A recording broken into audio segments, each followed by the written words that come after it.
In the summer of 1970, the eyes of America turned toward Los Angeles. The man seated at the defense table was not a politician, not a businessman, but a self-proclaimed prophet, Charles Manson.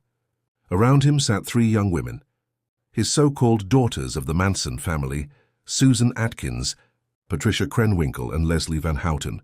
Their crime? Participating in one of the most gruesome murder sprees of the 20th century, the Tate LaBianca killings. But what unfolded in the courtroom was not just a trial for murder. It became a trial of ideology, of blind devotion, of a cult that had shaken the nation to its core. From the beginning, the trial defied expectation. The prosecution, led by Vincent Bugliosi, knew he had to do more than prove murder. He had to prove Manson's influence, his command over others, and the twisted doctrine that turned ordinary young people into killers. Charles Manson entered the courtroom with a carved X on his forehead. Days later, his followers mirrored him, cutting the same symbol into their skin. To the jury, it was a terrifying sight. To the world, it was a symbol of control, a Kai, man so powerful he could command devotion even inside a courtroom. The atmosphere was electric, almost theatrical. Reporters filled the gallery, sketch artists captured the drama, and outside the courthouse, Manson supporters gathered daily, chanting songs, shaving their heads, and burning candles. For many, it seemed less like a trial and more like the staging of a dark performance. But beneath the spectacle, the evidence was horrifyingly real.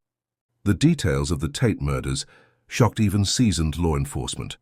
Actress Sharon Tate, 8 months pregnant, butchered in her own home. Businessman Leno LaBianca and his wife Rosemary, tortured and slain in their Los Feliz house.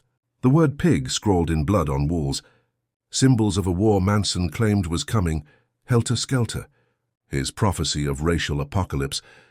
And so began what would become one of the longest and most notorious trials in American history. The trial stretched on for months, and the chaos only deepened. Manson often tried to represent himself, launching bizarre rants, singing in court, even threatening the judge. At one point, he leapt toward the bench, forcing bailiffs to restrain him.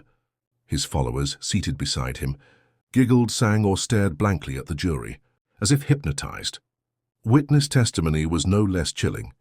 Linda Kasabian, a former member of the family who turned state's witness, described in vivid detail how Manson's orders led directly to the slaughter. She recalled the night of August 8, 1969, how Tex Watson, Atkins, and Krenwinkel broke into Sharon Tate's home,